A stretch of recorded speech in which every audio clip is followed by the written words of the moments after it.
सदाशिवसमारम्भाम् शङ्कराचार्यमध्यमाम् अस्मदाचार्यपर्यन्ताम् वन्दे गुरुपरम्पराम्.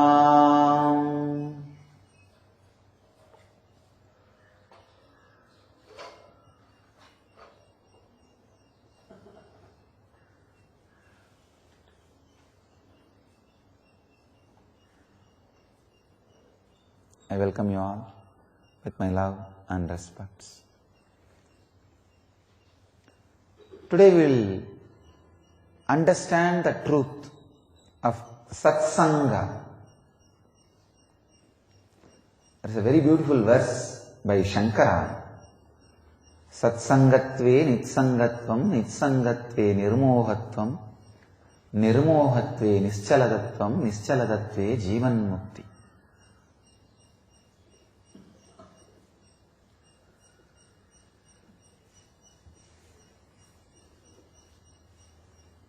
Satsanga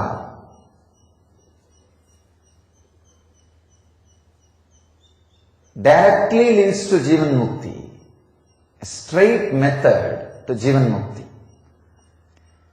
If I have to define Satsanga,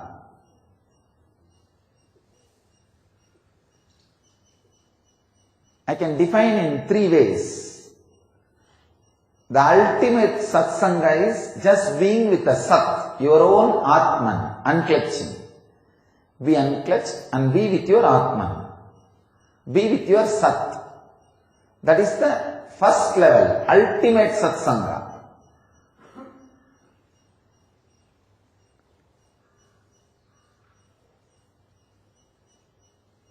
Whenever you are not able to do that, whenever you are not able to be in that space, then the second level Satsanga is be with the words of a person who constantly drives you towards the Sat, who is constantly reminding you to be unclutched. Please understand. Read the books which tells you not to waste your time in just reading the books. Listen to the words of a person who constantly reminds you not to just waste time in listening to the words. The first level of Satsanga is being with your own self, Sat, by unclutching. The second level is being with the words, being with a being who constantly asks you to be in being. Being with the words of a person who constantly tells you to go beyond words. Being with the being who reminds you to be in your being. Means Master's presence. The first level Satsanga is to be unclutched and be with yourself. Whenever you can't, the second level Satsanga is be always, whatever possible way, whether it is his physical presence or listening to his words or meditating, remembering his leelas or just internalizing his words through books. All this can come put together as Satsanga with Master, who constantly puts you in the ultimate Satsanga. Please understand, the first level of Satsanga is being with yourself, being unclutched. The second level of Satsanga is being with a being who constantly reminds you to be in being.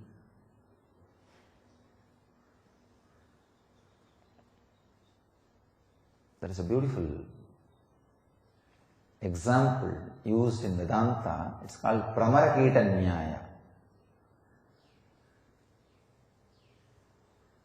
A bee will pick up a worm, put it in small mud shell made by it, and constantly sit on the gate of the mud shell and create the sound, the Brahmi sound. That is why the Mahamantra Dhyana is called as Brahmi Dhyana. The original Sanskrit word for the meditation is Brahmi. But in Pali, in Buddhism, it became Mahamantra. In Sanskrit, in the Tantra tradition, it's called Brahmi Dhyana. Just intensely humming. Brahmi means bee. Just like bee, because you create sound, it's called Brahmi Dhyana. That bee sits in the edge, corner, gateway of that small mud shell and starts creating intense sound. Just by the power of that sound, a worm becomes bee. Same way, the hen sits on the egg. Just by the physical heat, presence of the hen, egg becomes chicken. Just if a hen sits on the egg, the breathing space, the breathing energy, the prana sarira's heat, just that makes the egg into chicken.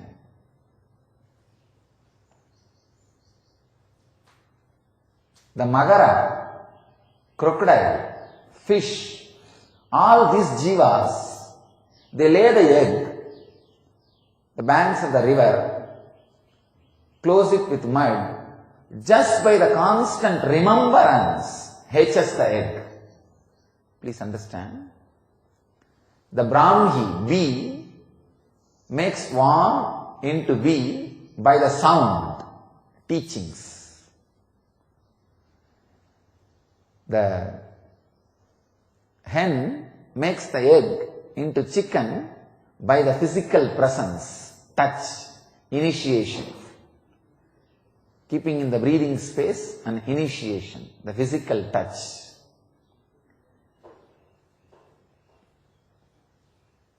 Magara, crocodile, tortoise, fish, all of them hatch the egg and make the egg into fish or crocodile or tortoise just by remembrance. Master hatches you through all these three. Through his teachings, first level. Through the initiation, second level. Through constant remembrance of you, wherever you are, he hatches you into a new being. He makes you into very his self. First, the words, teachings, then the touch, sparsha, initiation, then wherever you are, because constantly you are connected to him, how you remember him, he goes on remembering you. I can see very clearly. Millions of people are living inside this body. Whoever is remembering, they are all living inside this body. Each cell is responding independently to all the people who are remembering this body. That is why the enlightened beings, the incarnations, will be available in the form of Divya Sarira even after they leave the body. When they give initiation to a disciple, they take a vow. Till you become enlightened, I will be available to you even if I leave the body. That is why when the masters leave the body, their Divya Sarira will be available in Aksharadama, means the imperishable space. Aksharadama is the gateway of Kshara and Akshara, perishable and non-perishable. It is the gateway of form and formlessness. It is the gateway of ice and water. Water is formless, ice is form. So where both of them are touching, that is the space called Aksharadhama. We call it Shambhala. All enlightened beings, all incarnations, till all their disciples achieve enlightenment, reside in Aksharadhama, in the form of Divya Sarira. Their Divya Sarira is available. Please understand. That is why, if you are initiated by an enlightened Sadguru or incarnation, you don't need another one master. Just connecting with that master is enough. Maybe sometime that master himself will guide you to a living master if required. If he guides, catch the living master. If you don't get guidance from him, don't worry, he himself will take care. Just retain the strong vidarka with him, that's all.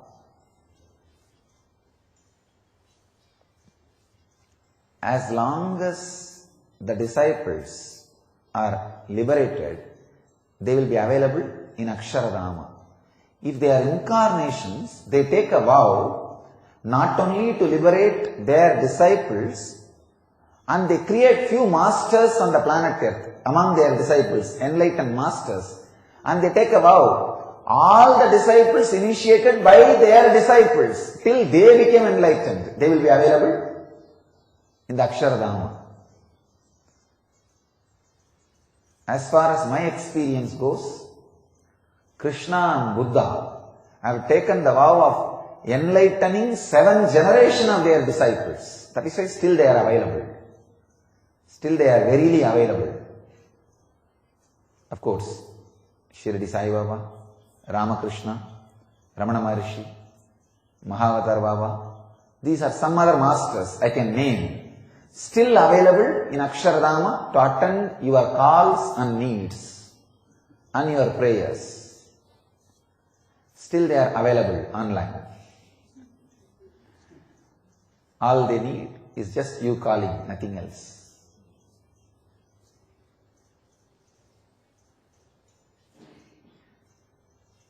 The power of satsanga is so strong, it just makes you sat. Please understand, whatever you remember, whatever you hear becomes part of you, even if you try to avoid. That is why Ramakrishna again and again says, during that spiritual growth time, don't try to have the heroism of going and attacking or spending time with negative people and trying to justify, trying to fight with them and change their opinion. Don't do. Just don't listen. That is the best way. Understand? Ramakrishna says, when a banyan tree is sprouting and growing, even a small goat can destroy it. But if it grows, even elephant cannot do anything. You can tie the elephant in the tree, nothing can be done. But when you are growing, you are just a sapling, plant. A small goat can come and spend half an hour with you and destroy your growth. Don't allow that to happen. Don't think, no, I'll face him, I'll change his logic. No, negativity is sometimes more appealing to you than positive experience, because 80% of you is still in unconscious. I could see during this scandal, so many wonderful disciples, possibility of getting enlightened. They would have just flowered into enlightenment. Just 1 or 2 sessions with unconscious negative people, enough. They were able to destroy the possibility of enlightenment, the very root of Vidarka. Understand? Whenever Krishna says very beautifully, he gives freedom for enlightened beings to do anything. See, enlightened beings have no rule. They can do anything. But he puts one restriction on enlightened beings. They have no right to destroy anybody's faith on anything, even if it is low, dull, muda. He says, very word, even it is a foolish faith. If somebody has a faith on a small stone, the corner of the village, and does puja to that everything, or sacrifices goat, from the viewpoint of an enlightened being, it is very third rate. How can God ask for his own child, a goat? How can animal sacrifice be allowed? It's such a foolishness. I should destroy his faith. Krishna says no. He says no. Even if it is very low level form of faith, you have no right to destroy it. He says, through that, they will come step by step, higher and higher, will reach me. Even if it is a muda, the foolishness, superstitious worship, because of their attitude of worshipping, I myself accept that worship in different forms, the names in which they are calling me. That is why Ramakrishna, even after becoming enlightened, realizing his avataric mission, establishing a group of sannyas disciples, he says, I know I cannot accept animal sacrifice, but I will not stop the animal sacrifice in Kali temple, where he is a priest, he is a chief priest and he is the practically owner. His word is a direct word of Kali Devi in Dakshineshwar Kali temple. If he wanted, in one word, he could have stopped the animal sacrifice. He says, no, I will not disturb their faith. It may not be right, it may not lead them to enlightenment, it may not be right as per my experience, it may not give them the ultimate, but I have no right to destroy anybody's faith, even if it is superstitious. Krishna says, even enlightened beings have no right to destroy somebody's faith, even if it is lowest form. Even if enlightened beings have no right to destroy the lowest form of a faith, what right the lowest fellows have to destroy the faith on enlightened beings? They do not know in what kind of mess they are getting into. Destroying the faith on an enlightened being is the worst conspiracy against the cosmos. I heard there are a few ex-disciples claiming that they are enlightened just a few days before I got the news. I said, that's great. If they are, then they should have created their mission. Not that they will be hurting my mission. See, when I grew, when I felt I am much more, I have experienced more, I am growing more, I did not destroy Ramakrishna mission, where I started growing. I just started creating my mission, that's all. When a real growth happens, whether as an enlightenment or realization or experience, you will create your mission, that's all. I just created Nityananda mission. I did not go and spend my time or waste my time in destroying Ramakrishna mission or catching all the Ramakrishna mission disciples and telling them this is what happens there, that is what happens there, destroying their faith. No. Understand, when spiritual growth or enlightenment happens to you, this is the scale. You will create your mission. You will never destroy somebody's faith on anybody, on anything else, even if it is lowest form.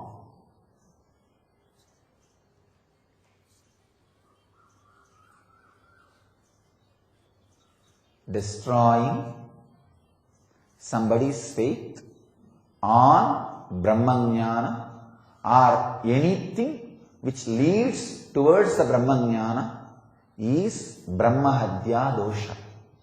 Because that person would have become Brahman, would have become enlightened, but you interfered, vomited your ideas, your logic, your things, and destroyed his faith and vidarka, trust. What right you have? No. And that is Brahmahadya dosha. Even if they don't believe, I go on promoting the cosmic dharma, go on promoting the spiritual truths, even if they believe that I don't live what I teach, me and my mission is worthy of living just because what we are teaching to the world. And Cosmos stands by me and supports me just because what I teach to the world, what I share with the world. Of course, when they try to conspire against the spiritual mission and disturb people's vidarka towards the master or the mission, naturally it's a conspiracy against the cosmos, and cosmos is alive, it will respond. Understand? Still, cosmos is alive. That is why still we are happening in the planet Earth. We are not fools to come to planet Earth without enough of protection mechanism, without enough of security mechanism, without enough of defense mechanism. Understand? Cosmos is still alive. Cosmos is taking care. Cosmos will respond to people who are trying to destroy the faith, sincerity, intensity and vidarka of the people in any way. In any way. Understand?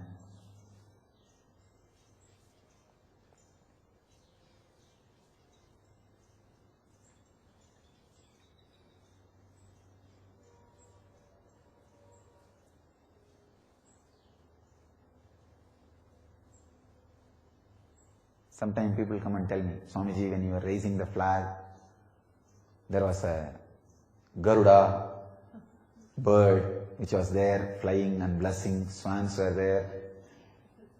I know they were there for their job, but I'll never destroy the faith. See now, just now that bird dropped, flap. See, he was doing his job, but when you have faith that he was celebrating my presence, enjoy it, that's all. That's all, nothing else. And we don't need to be so logical. And why did he do? Did he really come as incarnation of some Rishi, Siddha, or he was just doing something casual and it happened? If you just feel that he is a Siddha and he is here for Swamiji's presence and he is dropping something out of his gratitude, and if that makes you feel more happy and create vidarka, just enjoy that. That is the truth. Forget about everything else.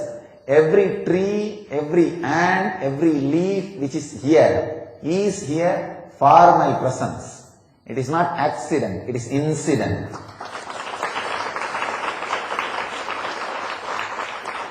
Once, Ramanuja, after staying so many days in Tirupati, Tirumala, on the hills, gets ready for his pilgrimage, packs his bags and food, walks all the way, full day. Evening they reach the downhill and they open their food for eating. They found a lot of ants in the food. The disciples have started cleaning all the ants. Ramanuja just stopped. No, don't do. He just packed the whole food safely, not leaving one ant, walked back all the way uphill, without food, all the way uphill, especially in the night. All the disciples are thinking, we know he's little crazy. Why is he doing this? Has he gone completely crazy? So they were all wondering, but nothing can be done. Those days disciples have to completely follow the master. So They all just walked. After going to the top of the hill again, he opened the food and he said, now leave the ants here, because we don't know how many janmas they meditated and did punya to take birth in the presence of Tirumala, the energy field of Venkateshwara, to be there. We have no right to take them out of this energy field and leave them somewhere else. Understand? Even when masters became deities, Siddhas come to live around in their presence. When deity becomes masters, naturally all the Siddhas, all the high level beings come to live around them. Ramana Maharshi says to their disciples, don't touch a single tree, don't touch a single animal here. There was an incident. Ramana Maharshi had a pet dog. Every day it will come. When he eats, he will give one handful of food in his leaf itself, and the dog will eat and go. One day, one devotee, orthodox devotee, he was so angry, he said, how dare you put your mouth in Bhagavan's leaf and eat the food? It is disrespect. The dog was so depressed. That fellow just went and jumped into the well and committed suicide, died. When Bhagavan was told this information, his eyes became watery and he called the disciple and said, you don't know what you did. He is a Siddha Purusha, was living around me for my presence. Then he says, do not touch a single tree, do not touch a single animal living around in this area. They are all here for my satsanga. He says, the Yoga Prashta means people who are almost about to get enlightened, but body was lost due to some reason. They come down as this kind of animals and plants, live in the presence of the master and get liberated in a very short span, without wasting the time in taking the human body, taking the human birth. Because when you take human birth, human mind comes. With human mind, always the possibility of taking diversion exists. Even after associating with the master for a long time, till the ultimate enlightenment happens, there is always the danger of dropping, taking diversion, going back, or U-turn. So these Siddhas, Yoga Purushas, Ishvara Kotis, they do not want to miss satsanga. They take the animal body and plant body and land in the planet Earth and be around the masters, get liberated. Satsanga is so important. Whatever you hear constantly, whatever you see constantly becomes part of you. That is why I tell you, just like how you are very careful about what you eat. You don't drink poison. Just say, no, I'll defy poison. I'll just drink and prove the logic of the poison is wrong. No. So don't try to fight with poison in a foolish way by drinking it. Same way, don't try to fight with the negative people, unconscious people, by letting them near you. I have seen how many people have missed it, lost the master and spiritual life and ultimately enlightenment just because of these few unconscious people, negative people. So don't miss it. Don't miss it. Don't have negative company, dussanga, and constantly try to have satsanga, either by being in the physical presence of the master or by constantly listening to his. Now you have web TV. I am alive, available 24/7. Anandeshwara is available. Constantly you have satsanga. So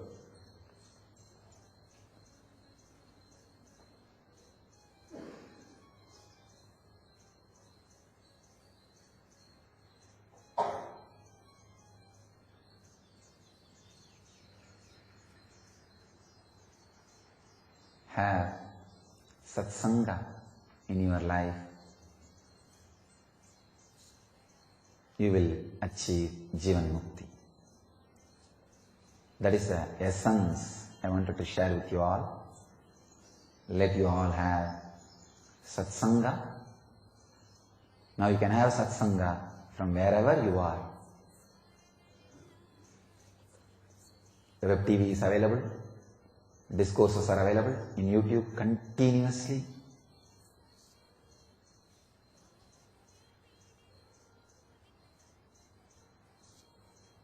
The Brahmi, bee, making the worm into bee, is directly sitting with the master and listening to his words. Hen, sitting on the egg and hatching the egg and making the chicken, is master directly working on you, doing the process. Living enlightenment process or inner awakening, doing this process. Master remembering you and you remembering him, like a fish and tortoise remembering the eggs and hatching. That is what is e-satsanga. Through web TV. Web TV does the job of fish and tortoise. How they hatch the egg, the same thing is done through the web TV. So constantly be in the satsanga. You will remember me, I will remember you. You will become enlightened. Let you all have satsanga, achieve and radiate enlightenment. Let you all have achieve, experience, express, live, radiate the eternal bliss, Nityananda. Thank you.